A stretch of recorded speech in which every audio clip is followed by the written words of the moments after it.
Our Love, Diary of a Prince, written by Cameron Holder. Chapter 5, August 1st, 1750. Greetings to you, my worthy friend. I know I have not talked to you in a seemingly extended amount of time. However, I was occupied with other worldly things that are unattainable for you to comprehend. I have no intentions on hurting your feelings, but then again, you are a diary that only listens to what I say, and you only receive one side of the stories I tell. Three big things are traveling at the speed of light inside of my head right now, and I do not know how to handle it at the moment.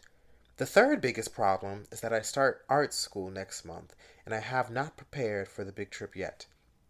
It will take more than a week for me to get to Rome, so I am leaving my sweet home of Venice September 1st. I have exactly 1 month to spend time with my lover. I want him to come with me, so we can still have adventures and live together, but he does not have the luxury of buying a house in the most expensive city in Italy. Of course, you think Wilfred would lend him the money. However, as a man and a man of God, Wilfred believes that a man needs to provide for himself once he reaches the peak age. Augustus has passed that holy peaked age, so once he decides to move out, he can never return, and he can never ask for any economic assistance. I have to face the hard truth that I will not be meeting with my lover until I come back home, and I have no answer as to when I can return. I pray to any high entity in the far depths of heaven to please keep me with my love forever and ever. The thought of losing this man makes me want to take my own life. The second biggest thing bothering my emotions is my father came back from Rovine visiting his brother, and he has been ill these past 3 days. I'm starting to become worried, so worried that I get exhausted. He refuses to go seek any help from our healing practitioner, and my mother is starting to believe that he has caught the Black Death. In my conclusions, the Black Death ended almost 400 years ago, so I knew for sure it was not that. Father has been sweating profusely, and he has been in a fever state for 3 days. We do not know what is happening to him, but I think we need to act in a hastily fashion. My biggest situation that has given me annoyances is my mother. Last night was the most horrible and fearful night of my life. She asked me if I was practicing sodomy. I saw her face and it looked lost, confused, but most of all, afraid. Not afraid of the answer or the sin, but afraid of me. If I would have told her the truth, my life would be over in the blink of an eye. She would have kicked me out of the house and told Father Edmund to fix me, or else the church would banish me to another country or worse, death. I laughed uneasily and told her that I was attracted to women. She nervously laughed and hugged me. She was thinking about the priest and his speech on sodomy and was afraid that I would turn into one of the evil people because I have not met any women in town. I told her not to worry about my love life. I am only 16 and preparing for art school, so I do not want added stress of romance thrown into my life. She understood and said she loved me. I was terrified to realize that even my own mother would reject me and allow for the church to put me to death for falling in love with Augustus. My brother would never talk to me again, and I pretend I am non-existent. My father would hit me so bad that I would start bleeding and he would disown me. Now that I have the opportunity to think about this situation, as long as I keep my secret private, they adore me to the ends of the world. If they see a hint of my secret, they will think I am the son of the devil. People do not understand what it is like to be me. The church says that the devil convinces us to desire the abnormal lifestyle of likings. We are the followers of the wicked, and it is an abomination to lay with another man. People listen to a book that was written thousands of years ago by men who believe they heard the voice of God. They have written events that have no stable evidence of happening in the ancient times, and no witness to prove that the Messiah existed at all. These ancient men have written out rules and regulations for society in their own image, and if one tries to live outside of their world, then you must be of the wicked and desire to carry out the evil doings of the devil. I do not want to discourage others from their beliefs, and I'm not saying that God is a fictional wizard who uses unnatural abilities to cure the sick and saves the world with his powers. I want others to understand that being like myself, I was not influenced or possessed to become attracted to men. I have not explored the period of dating since none of my colleagues wanted to develop a romantic lifestyle, but I know that from a young age I have never noticed myself wanting to pursue a female. If I had the chance to change myself, I would in a heartbeat. I never had dreams of females. I always fantasized about males. I can finally admit that I am attracted to the male figure, and I am in love. I am in love with a man, and his name is Augustus, and I want to be with him for as long as I live. He is my God. He is my Zeus. He is my entire life. I was created to love this man. If anyone finds this diary, I want you to read this and become filled with love and joy, but most of all, compassion. It will not matter if you are a sodomite or what other thing you prefer to define yourself. You are perfectly made, and you are not wrong for loving who you love. I would rather die in the name of love than to live in the name of fear and rejection. This makes me cry that I cannot live my life how I want, and love Augustus like how my father loves my mother. But I will look on the brighter edge of this situation. At least I found someone that understands what I am going through, and he is fully supportive of me and my philosophical judgments on life. Oh, I almost forgot. The 4th is my birthday, so that means that I get to see my love and make sweet love with him. My mother asked Julia if we could use her estate to host a big party for me because our home is too small to fit my extended family and friends. I told my mother that I did not require a big celebration, but she insisted that we have a grand ball. Julia agreed and will offer her estate to us. The list is growing at an alarming rate, and most of the guests are unacquainted to me. My parents are telling the whole city about my birthday, so the guests can bring their daughters and introduce them to me. I told my mother that I do not want added stress of love, so I will talk to them. However, I will not set myself up for a lover. I already have a lover. It is getting late, so I must get my rest and find something decent to wear. Good night, diary. Thank you for listening. Stefan. August 5th, 1750. Diary, it has happened. Last night was the most romantic and blissful evening I have ever experienced in my youthful lifetime. While my family went over to decorate Wilfred and Julia's estate, they left me alone to get prepared for the night, so I had the entire home to myself. I awoke in the late morning and bathed, made myself a light breakfast, and finished pinning my outfit that I designed myself. I designed a light green suit with white ruffles and a beautiful masquerade mask that matches. My parents did not say anything about it, so that must mean it looks too smart to complain about. Suddenly, as I was in my bedchamber finishing the final touches, my window was being opened, and I thought a madman was trying to break in. I screamed with nervousness, but it was just my Augustus, thankfully. I asked why he wanted to come see me before the party. I was not fully dressed yet, and the ball does not start till later in the evening. He kissed me hard and said I looked beautiful. I laughed and told him thank you. He said that he had a gift for me in celebration of my 17th birthday. He handed me a tiny black box with gold flower designs that had the engraved words of, I love you. I opened the box, only to see a gorgeous sapphire diamond posy ring glimmering in the sunlight. I dropped it accidentally because I started to cry. My breathing was becoming heavier and I had to sit down. Augustus told me that he had been saving up all the liras he could so that he could have the chance of surprising me to a romantic delight. He loves me so much to the point where I cannot explain the love in him. He put it on my finger and told me that this posy ring is a symbolic figure to show the strong affection and commitment he has for me. I could not believe my eyes. Diary, my hands are trembling from writing the everlasting moment. My heart is racing so quickly that I might fall and die immediately from the suffocation of love.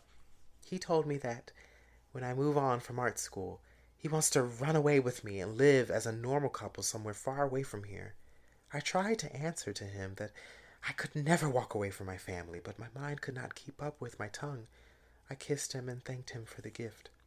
He observed my suit for the celebration and told me that I had the potential of designing clothing instead of art, but my heart is yearning to be a great artist like Raphael or Leonardo da Vinci. Augustus walked around my room and viewed all my drawings and paintings I had created from years ago, and told me that he would pay great money to own one of my masterpieces.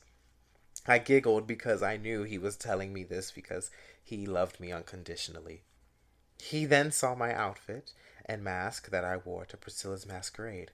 I could tell he adored it. He asked me if I remember our first time meeting, and of course I remembered. It was the greatest night of my existence. He told me that when he first laid eyes on me, he wanted to know if I was different like him, but too afraid to ask, and fearful of his secret getting spread around the city. I had the most elegant outfit of all the other men, and my mask was beautifully made with pearls and detailed design. While he was telling me how he felt, I was blushing as I finished my other masterpiece. He said when we went outside to talk, he wanted to touch my face and bury his face in mine with a kiss. He loved my small frame and delicate eyes. They looked innocent and pure. When we were not able to see each other, all he did was think about me and envision us living in a golden palace with our own family and living as a happy couple like other people. I was right, diary. He wants me and only me for the rest of his life. Now that I am fully confident in our love, I can be comfortable in trusting him. After his little speech about how he felt about me, he kissed me, and after that I can remember us in my bedroom in our natural form.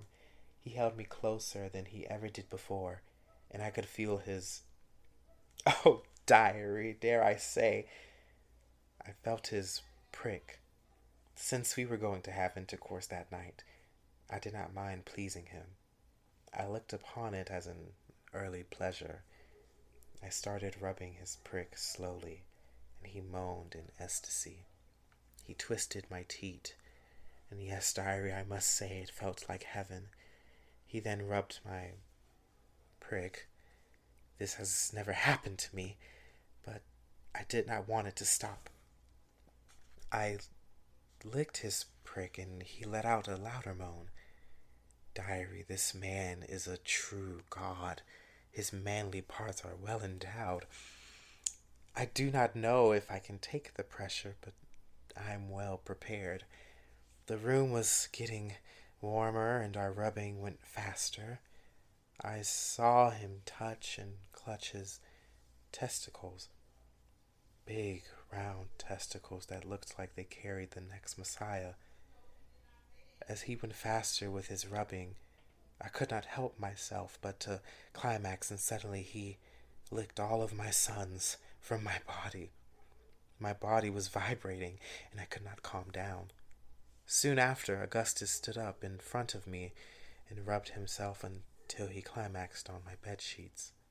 I oiled his body as he calmed down and kissed me. I told him to wait until tonight, and he asked why the sun could not go to sleep faster so that we may sleep together all night. I came back to my senses and realized that the celebration was starting soon, so I had to get ready, and he had to leave so his family would not suspect anything. He kissed me one last time and climbed out of my window. I finished my final touches without any distractions and took another bath in rose water. Before I dressed in my outfit, I wrapped myself in my father's eau de cologne that was given to him in Germany. It smelled like cedarwood and oranges with a hint of rose water. I know Augustus will adore this deep fragrance. As I dressed myself, all I could think about was my love. Tonight will finally change my life for the better. I then got into the nearest gondola and traveled up to Priscilla's estate. The stars were brighter than normal, and the moon looked seemingly bigger in size. I could see the fireworks from a distance. The fireworks were red, orange, and green. As I got closer to the party, I could already view the drunkards outside chanting songs of the ancient times. Women were running around kissing random men, and the men were running around only in their trousers. There must have been over 500 guests because the river was blocked with gondolas and champagne bottles floating down the river. I got out of the boat and walked up to the grand estate. Random people were yelling out to me, Buon compleanno, Stefano, and I greeted them and said thank you. I felt renowned almost. It was a weird feeling, but it made me feel special. As I walked up to the door, as usual, the maids opened the doors knowing I was there. I gazed upon the huge marble-stoned house. Everyone was dancing and drinking and laughing and having the time of their life. Suddenly, everyone stopped what they were doing and focused on me. I wore a lovely light green coat with gold trimmings and light green trousers, a crisp white ruffled shirt with a green mask that had green feathers attached to it with hints of gold shimmering through. The huge crowd looked at me as I walked to my parents. My mother kissed me and my father hugged me. They both yelled out, Buon compleanno. Then the whole room roared, Buon compleanno. The music started playing again, and the room went into a wild state of nature. I told them that I appreciated both of them for giving me such a grand party. My mother said, with all the hard work I have done in school and how good of a child I have been, I greatly deserved a celebration. She said she was proud of me and gave me a blue box wrapped with white ties. I opened it and found brand new paintbrushes with a dark purple beret inside. I cried as I hugged her and whispered thank you. I hugged my father, and he told me to do great things in Rome. My brother walked up to me with his new lady and hugged me. I also thanked him for creating such a lavish birthday celebration, and he said that he would do anything for his little brother. I met his new lady, Orphea. She is a gentle-spirited young lady with good quality about her, but in my personal opinion, she has such a distasteful name. My mother walked me around the ball to go meet some young ladies and talk with them. I told her that I do not want to find love right now. She understood, but still wanted to find someone for future engagement. I feel as if I talked to 1,000 women that night, but my most memorable conversations were with Rebecca, Elizabeth, Molly, and Bernice. Rebecca talked about religious views in different areas of the world. She believed that people in Asia were more attracted to a god named Brahman, which is connected to Hinduism, and that they believe our souls have its own individual god as well as one soul god. She believes that people in Africa are more involved in practicing Christianity and praying to Jesus because they think that Jesus will come back to the world one day to save his chosen ones and destroy the evildoers. She finally said that people in the New World, or the British colonies, were mostly made up of Jewish folk who believe in God, but do not believe that Jesus was the chosen Messiah. I was not paying attention to her that harshly. However, I admire her trying to impress me. Elizabeth mostly talked about how rich her family is and how she wants to marry a man that will do anything and everything for her. On a simpler note, she wants perfection. I will never talk to her again. Molly did not engage in conversation too often. We greeted each other, then we would not say anything for a few moments. She would ask me a simple question like, "Are you enjoying your celebration?" And I would nod my head. We slowly walked away from each other eventually. Me from being bored and her being in an awkward state of mind. Bernice did nothing but talk about food and eat food. She never quite finished chewing her food with all her rambling on about macaroons and cheesecake. She was not pleasant at all in the very least. All 4 of these women were not my type and could never live up to my exceedingly high standards, but that all changed once I saw Augustus. He and Priscilla stood at the top of the grand staircase staring down at me. Priscilla wore a bright yellow gown with yellow peonies in her hair and yellow gloves with a yellow mask that had twirling spirals at the top. As I was dazzled by her appearance, Augustus made his mark clear and proud. He wore a navy blue jacket and trousers with a black shirt. Classic, but overall fitting. His mask was navy blue as well, with black feathers popping out just like mine.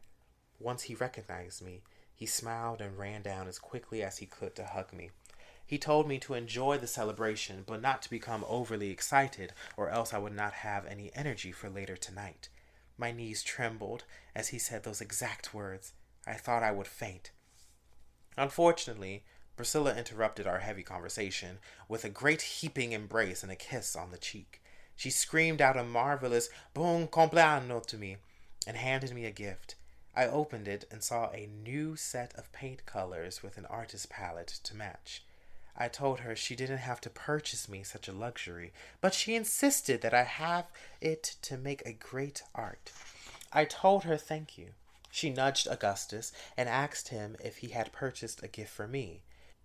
He told her tranquilly that he had given his gift to me already and that he will give me another one later. She was confused and asked what he meant by that statement. He told her not to worry about it, and he put his arm around me and took me to another area of the home. I could see Priscilla in the distance look lonely without me. She had no one to talk to. Her true friend had slipped away from her hands. Her world is falling apart at an exceedingly fast rate, all because of her brother. Augustus introduced me to some of his colleagues that he studies with in the laboratory. They all study astronomy and try to uncover the mysteries of life and the wondrous possibilities of the universe. All in all, it was a lovely talk with such extraordinary human beings. After that, me and Augustus drank wine, danced, ate delicious food, and laughed. That was a night that I can never forget, even if I wanted to. My parents convinced me to socialize with more women, but I looked the other way and rejected them. Priscilla and I did interact with each other as long as Augustus permitted. Then, when he wanted me to himself, he told Priscilla to go find another group to socialize with. The night was crawling to 11:30, and my parents stopped everyone in their tracks. They announced that I was turning 17 today, and they denounced their pride in me. My mom told everyone that I have been accepted into Accademia di Belle Arte di Roma for art studies, and she could not be happier for me. Everyone roared out to me with congratulations and well done. She and all the participants in the room raised a glass for me, and my mother prayed for humble beginnings for my new life in Rome, and an abundance of success when I finally get my golden chance of becoming a famous painter. They all yelled out, "Ah, Stefano," and we drank. To my innocent surprise, a baker rolled out a 7-tier cake with my name on it. I was truly experiencing a paradise. My parents climbed that extra foot to give me a lavish cake. I hugged both of them, and the baker handed me the cutting knife. I cut the first piece of cherry-flavored cake, and the entire estate seemed to burst with celebratory shouting. You could hear the yelling phrase of "Buon compleanno" from the whole city of Venice. I still felt 16, oddly, but I knew that I was growing up into an adult with big aspirations stirring in my mind. The festivities went on till 2 a.m., and then Wilfred and Julia had to tell all 500 of my guests that they had to go home or find another festival to attend. As everyone was leaving, I told my father that I was staying at Priscilla's home for the night, and I would return home in the afternoon in time for supper. He nodded and told me not to stay up till dawn. He saw the ring Augustus gave me and asked where I had gotten it from. I told him that Bernice was so kind to give it to me as a sign of affection.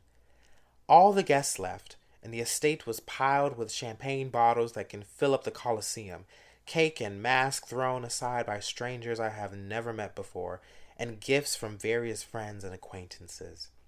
Priscilla walked up to me, and I could smell the alcohol on her breath. She had droopy eyelids and told me that I was the greatest person that ever lived. She kissed me on the cheek and bid me a good night. I saw her walk up the stairs and trip over herself several times. She paused and took off her yellow slippers. But as she was walking, she fell and took a moment to release her frustration. She screamed out that she hated stairs and her only friends were slippers. In the moment, I quietly laughed to myself and pondered on how Priscilla and I became friends. Wilfred and Julia went to their bedchamber and left the servants to clean up the humongous mess by dawn. We said our good nights to each other, and I walked upstairs to the room of my God. As I was passing through the hallway, I could hear Priscilla snoring as loud as an elephant. I could not help myself but to laugh at her suspense. I neared the holy room and walked in, finding Augustus already in his nude form. The room was cluttered in white roses, and the candles burned with the scent of rose. I walked out into the balcony while he gazed upon me in the bed. I slowly undressed myself and looked out onto the crystallized ocean. I was nervous, but I felt ready. I turned around and walked over to him. We said no words of exchange. I just laid my body on top of his and we kissed. We kissed deeper, and our appendages became harder with each moment.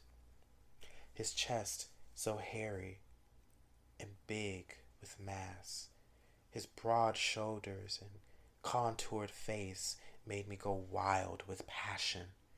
He told me that he wanted me to dabble in his imagination and do as he say. Of course, I wanted to please my man, so I did as such. I lowered myself down till I was facing his long and thick prick. Diary. It tastes like human flesh, but it is his human flesh.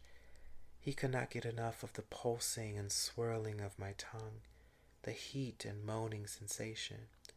He then wanted to taste my jewels, and I let him do as he pleased. It felt painful at first, then once I had relaxed, the satisfaction was incredible.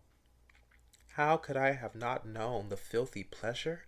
The warm waters of sin of the flesh drowned me in an ocean of erotic motion. My testicles have changed, and so have I. Augustus flipped me over with his strong, aggressive arms and licked my taint clean. He moved on to my glistening pearl that shimmered in the candlelight. I wanted so much more. I did not want this feeling to stop at all. This was my version of heaven, and I was a goddess. After a few moments of pure ecstasy, Augustus finally thrusted his prick inside of me. It hurt me, and I felt my pearl crumble, but I stayed strong and let the moment happen. He moaned and laid on me, thrusting slowly and telling how bad he wanted me since we first met each other.